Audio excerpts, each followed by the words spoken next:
Yes, children. So, in the last class, we have discussed about what was the agricultural sector, reforms in agricultural sector. So, reforms in agricultural sector during the period of 1950-1991 was done through two main tools that we discussed already. That was land reforms and green revolution. So land reforms, so much of land reforms were adopted. That is ceiling for the land holding was came into existence. Then intermediaries were abolished, and more marketing facilities were given to the farmers for their produces. So all such things were land reforms. And green revolution was another main tool for the turning point for agricultural sector during period of 1950-1991. So that means, see, green revolution was actually known as the new agricultural policy of 64-65. That is 1964-65. During that period, it was known as new agricultural policy. That means, see, green revolution means adopting new technologies to the agricultural sector for increasing the productivity of agricultural sector. So that means these two things made Indian agricultural sector during 1950-1991 successful sector, made agricultural sector a successful sector. Even though we had so many drawbacks, it was made successful. So agricultural sector could perform very well and also contribute to the GDP, and also there was a tremendous increase in the level of GDP also. So that was the thing actually we were looking to. So next, as I told you, we have to look through. So in the time period 1950 to 1991, actually four major things happened. That is introduction of economic planning, as we have already discussed. That is the introduction of Planning Commission in 1950, and India adopted 5-year plans. So politically, India adopted democratic country after independence, and economically, India adopted mixed economy system. So you know what is mixed economy system, right? So that means it is the simultaneous working of public sector and private sector. So that was Indian economy considering 1950-1991. So moving on to the industrial sector. As far as agricultural sector is important in Indian economy, industrial sector also was considered very, very important. That means all those producers which were produced in agricultural sector acted as the raw material for industrial sector. So that means industrialization was on a very big phase in that period. Okay, so we have to look through what are the significances, achievements, failures, all such things as far as industry is concerned. So in industrial sector also there were two main turning points to say. One was Industrial Policy Resolution of 1956, and in another case, that is the second tool is of small scale industries, introduction of small scale industries to India. So in the second plan onwards, actually we gave importance to the industrial sector. In the chapter we dealt with before independence, already we have looked through, because industrial sector was a very slow process, or industrial sector contributed to the GDP very low. So that is to, like, all these all these measures were taken to improve that condition. Okay, so we are moving on to the importance of industry. That means how far an industry is important, industrial sector is important to Indian economy. First one is epicenter of economic growth. So that means we all know economic growth means if there is increase in GDP, you can have a there is a growth, or there is a GDP growth, we can say. So increase in output, that is only happened through what? Industrial sector. Industrial sector only can convert raw materials into finished goods. So that means, so GDP growth, like improvement in GDP means there is a increase in output growth. So output growth, that is only happening in the industrial sector. So epicenter of economic growth. So industrial sector has has contributed a major part in the GDP growth rate. And also structural transformation. That means nowadays we use modernization everywhere. We adopt modernization. nowhere in India now, actually there are places, but nowhere in India now considering you actually apply primitive technology, or you can say traditional technology. So all these things is causing a structural change in the Indian economy. And industry starts replacing agriculture as an engine of growth. So in the earlier time and all, before independence, actually we know industry, like agricultural sector was predominant, like dominant sector in the economy. But nowadays, like now we are actually in the 1950 1990s, we are actually what you can say experiencing a change in the agricultural sector. So that means it is changing to industrial sector now. Our more concentration or more what you can say force is going on to the industrial sector now. And this also caused a rise in demand for agricultural goods. That means, so agriculture, if industrial sector is given importance, agricultural sector also will improve. That means agricultural sector provides raw materials for the industrial sector. So agricultural sector is the primary sector and industrial sector is the secondary sector. So secondary sector uses raw materials from agricultural sector, so or primary sector. So you can say it very well that if industry sector is if industry sector is actually coming up or improving, you can very well say that agricultural sector also will improve. Then comes source of employment. If in industrial sector you can in agricultural sector, it was a very common thing that most of the population was engaged under this thing, agricultural sector. But coming to the industrial sector, it also acts as a very good source of employment opportunities in industries also, like labor intensive technology. If we adopt labor intensive technology, we can very well furnish or very well apply to the employment opportunities of a country. Then comes source of mechanized means of farming. So as we all know, nowadays agricultural practices are going on in a very mechanized form. That means nowadays we are not using that level of traditional level of technology. Nowadays we are modernizing agricultural sector. So tractors, what you can say, threshers, harvesters, all such things are being in use. So that means without this industry sector, without this industrial sector, this would not have been possible.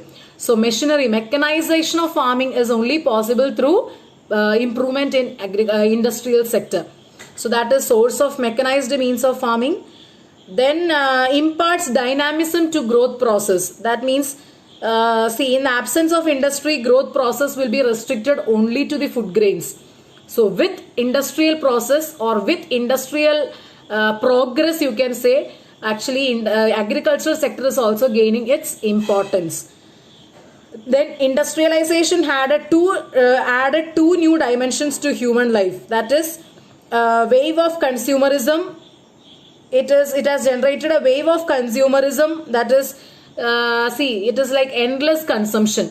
See, we actually consume a lot. Actually, our consumption is never ending. So that has also caused industrialization has caused such a wave of consumerism among us. Then growth of civilization. Civilization means a particular era of a people. So that means growth of civilization, that is urbanization, has played a very important role in the industrial process. Urbanization means people migrating from rural area to urban areas in search of their livelihood. So that has also tremendously what you can say tremendously adopted, that is tremendously given, or you can say what is it, as played a very important part in the industrial growth. So that means industries are more coming up in the urban areas. So people start migrating to the urban areas from rural areas in search of job. So that is urbanization. So if more people are coming and more demand for job is coming, means here we have to expand industrial sector. So that is the only way you can meet up this demand. So likewise, industrial sector is having a very good improvement. Then infrastructural growth.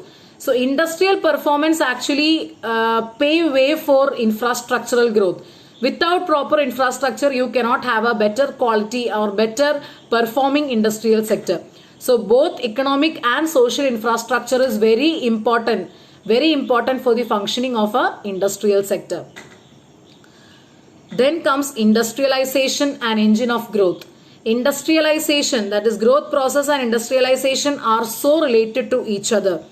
And also, see, if industrialization is more happening, that is coming up of more industries, that is called industrialization.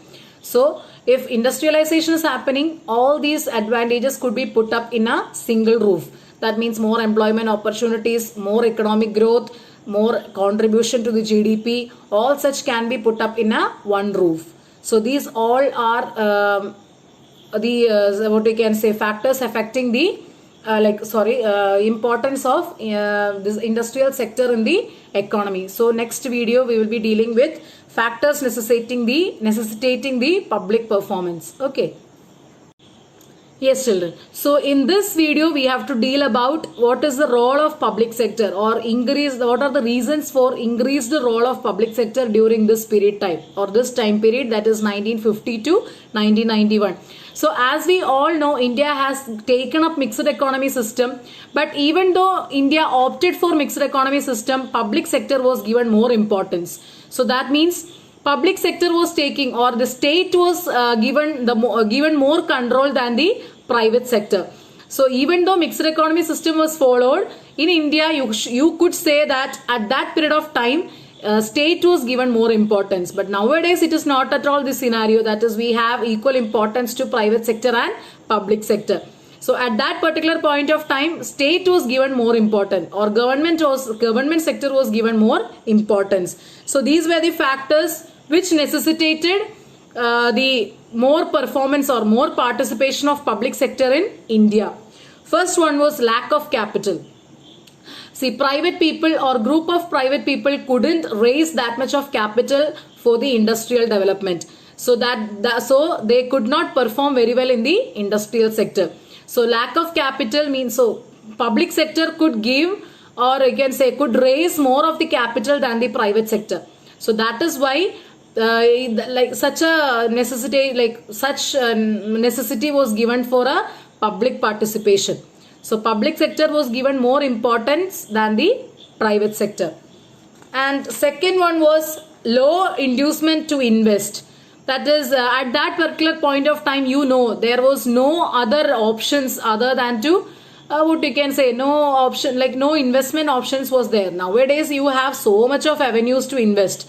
So at that particular point of time, it was not satisfactory to invest at that time. So private people were holding back to invest. So they were not actually encouraged to invest in the industrial processes. So they were not actually encouraged to perform or actually put up new industries.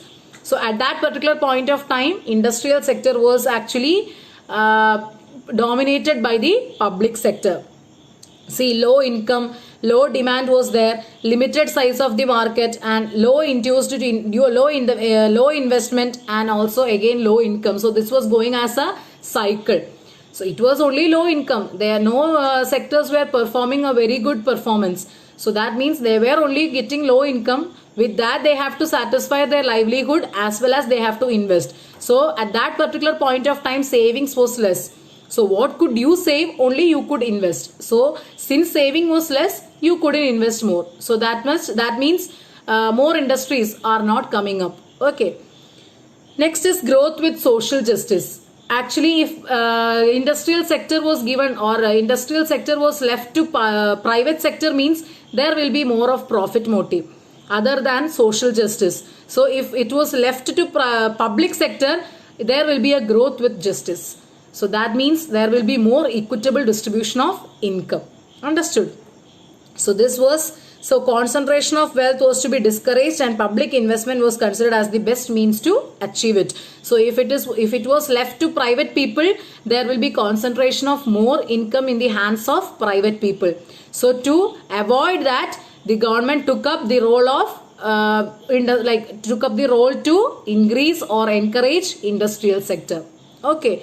So these are the reasons how what necessitated the public sector participation in the industrial sector performance. So that is why this industrial sector was given more importance than the private sector participation.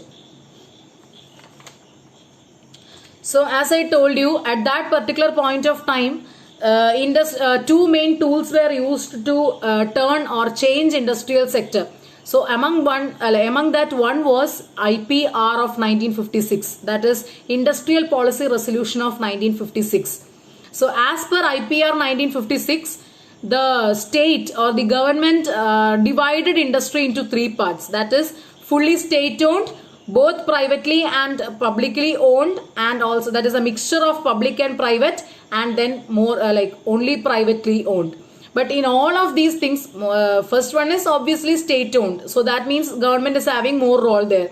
And in private, both private and there is a mixture of private and public, in that also more role is given to the government. Only government can take decisions on the firms or industries, and also under fully under private also government was given more importance. Okay, so without the sanction of government, these private people couldn't do anything.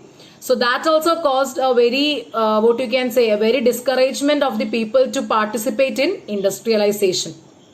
So IPR 1956, it was introduced in 1956, and it was like a roadmap to the second 5-year plan. So second 5-year plan was from 56 to 61. So at that particular period itself, IPR 1956 was established. And so that is threefold classification of industries. So features is threefold classification of industries. That is, as I told you, state owned, both private and state owned, and only privately owned. Since like still all of these three things have state ownership most. Okay. So IPR 1956 clearly implies that state was to superhead or sponsor the process of industrialization in the economy. So only state was given more importance than the private sector. Then comes industrial licensing. That is, industries in the private sector could be established only through the license from government. As I told you, the privately owned sectors, that is the privately owned industries, could only start or could only take any decision from the sanction of government. Then industrial concessions. So industrial concessions means many type of industrial concessions was established during industry to the backward regions of the country. That is tax holiday, subsidized power supply, etc. That is tax holiday means in such rural areas, these industry was exempted from the tax payment. And subsidized power supply means, you know, industries actually power supply, without power the industry sector cannot perform. So that means without power generation or without proper power supply, the industry sector cannot perform. So that means power supply is one of the backbone of the industrial sector. So these power supply, the rural areas cannot afford to have in their hands, that is with their limited income. So what government do is, the government has put up a plan to subsidize the rate of these power supply. So they could have at a very low rate this power supply. So they could very easily afford to have the power supply. So these are the what you can say, the elements of Industrial Policy Resolution 1956. And now we will deal with the next tool, that is the next turning point of industrial sector during 1950-1990s, that is the small scale industries, introduction of small scale industries to the industrial sector. So that we will look out in the next video. Okay. Yes. So now we have to move on to the second tool, that is the important turning point in the industrial sector, that is the introduction of small scale industries to the industrial sector. So small scale industry means it is an industry which has investment up to 5 crore today, but at that particular point of time it was only up to 5 lakhs. So those investment or those industry which had investment limit up to 5 lakhs was called small scale industry. So it has certain characteristics. That is, the first one is, so small scale industries are labor intensive and therefore it is employment friendly. So small scale industries, as you see nowadays, that Kudumbashree and Coir Board, all such things are labor intensive industries. So that means it provides employment opportunities for more people. Then comes the So small scale industries are locational flexibility and is therefore equality oriented. That means if you take large scale industries, they will be what you can say situated under their like situated near their raw materials. So it is like easy for them to have raw materials from the or cheap raw materials from the nearby places. So large scale industries will be like on the course, it will be situated very near to the raw material collection. So it is not like that for a small scale industry. It is locational friendly. So that means it has actually reduced the inter-regional inequality. So that means it can work in a rural area, it can be worked in a urban area without any what you can say, there is no need of any speciality for the places to build up. So that means small scale industries fits in any type of area. Next comes, it needs only small investment. So that means you can start a small scale industry even with the 5 lakhs rupees. So that means it is only needed, like it only needs a very less amount of investment. So that itself shows how these what you can say small scale industries has come up with the very what you can say, it is very eco friendly. You can say all these things are all these eco friendly things actually comes up what you can say, sorry. Yes, so small scale industries have very less investment. So that means it is not, it is actually eco friendly. They use eco friendly raw materials. So that means it is not causing any harm to the environment. So you have to look through. Yes, so that is the continuation of the last video. So now we have to look through what are the advantages and disadvantages of small scale industries. So advantages can be, it requires only less capital. Then industries are labor intensive, so they create more job opportunities. Then also they actually use local or domestic resources or raw materials, so they don't actually depend more on imports. So then small scale industries help in the village development and welfare. Then they are eco-friendly, so they will not harm the environment, and the agricultural products are used as the raw materials for the small scale industries. So that means apart, like ongoing with the small scale industries, agricultural sector will also get improved or developed. And you have certain drawbacks of small scale industries, that is these subsidized rates and also the tax rebates has increased the state burden. So state is giving the subsidized rate, all these inputs in the subsidized rate. So that has increased the tax burden of the, or you can say the state burden of the government. Then overprotection of small scale industries has adversely affected the large scale industries. So these small scale industries was given more importance in the country at that particular point of time, and that was actually that has adversely affected the existence of large scale industries. Then power shortage, as I told you, power is the most important element of small scale industries. So in rural areas and all, there was actually acute power shortage in that particular point of time. Then lack of proper market for these goods. See, in the Onam season and all, you see these Kudumbashree people selling their goods, right? That is pickle, payasam and all. So you will never see those advertisements in the TV. So they will be marketing their own goods. So that means they will be putting up a stall near any melas or something like that. So that is, they will be marketing their own products. So you will never see marketing for their products. So that means marketing is very less for their products. Okay. So next is absence of basic amenities. That is, they don't get proper credit facilities at right particular time. So for processing a good industrial sector, you need money actually. So small scale industries, though they have small existence, actually they don't possess a very good credit facilities from the government. So that is the what you can say benefits and demerits of the small scale industries. So now we have to move on to the salient features of these industrial sector and demerits, merits and the demerits of such strategies. So that we will deal in the next video. Okay. Yes. So now we will move on to the last part of this chapter, that is the salient features of these industrial policy and also its merits and demerits.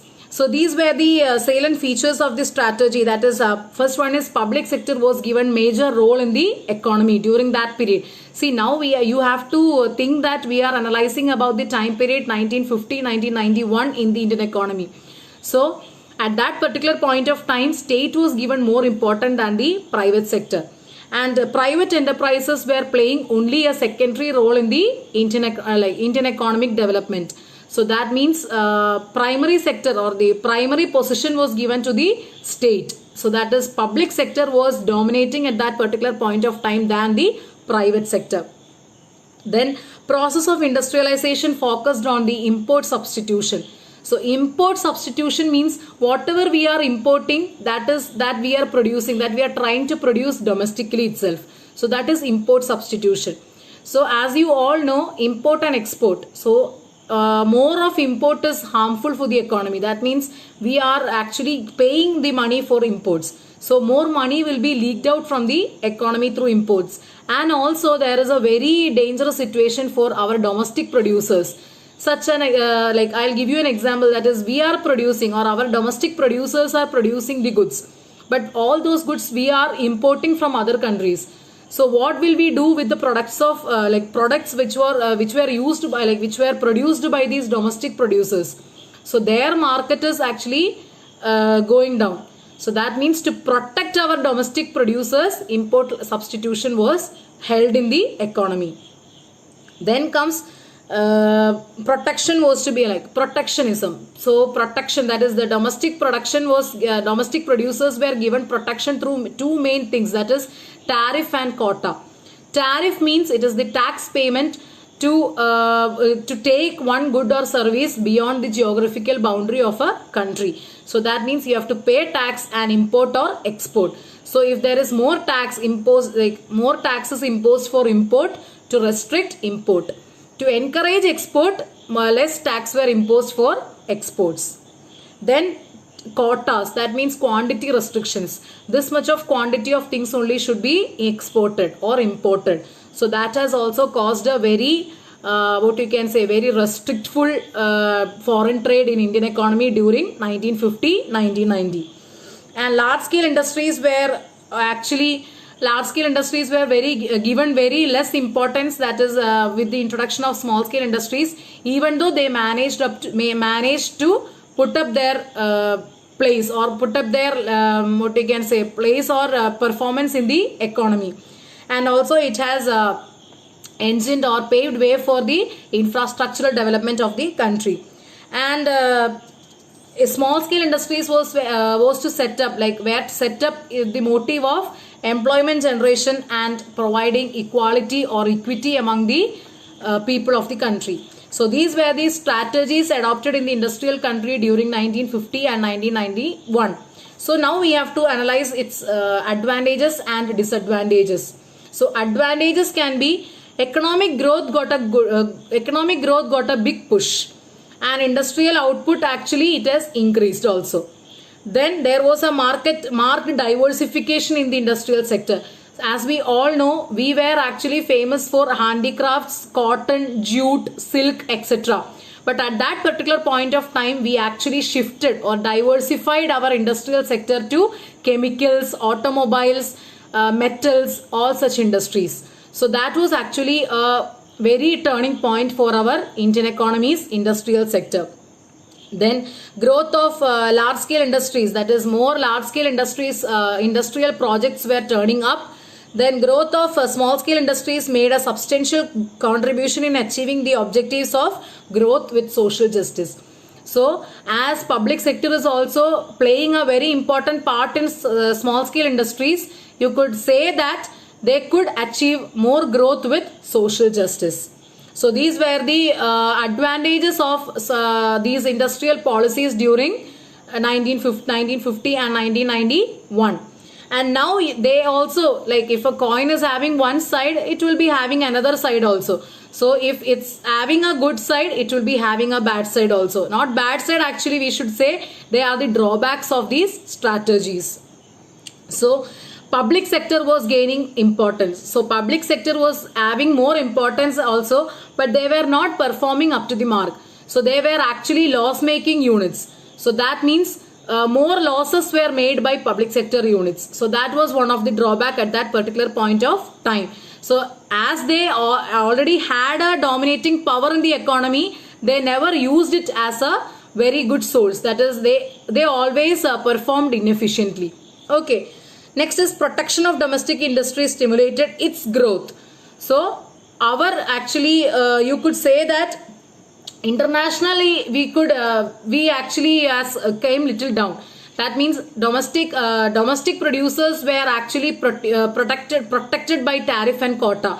So that has actually, or you can say, tremendously marked a very negative impact on our international trade.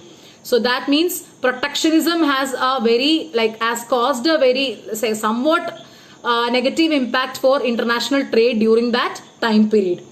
Then saving foreign exchange through import substitution. That means what you can say, import means actually, what is it? Our money is going outside. Right. So yes, our money is going outside. So that has a very negative impact on the foreign exchange reserves. So these were the major drawbacks as 1950 and 1991 industrial sector was considered. So that means, see, all sectors, or you can say any performance, have a good side and a bad side. So actually you could say before independence we saw what was the sector, industrial sectors, like what you can say, a scenario. And now if you could see, in 1950, 1990s, industrial sector has very much improved, but with major drawbacks. So that was the industrial sector during 1950 and 1990s. Okay.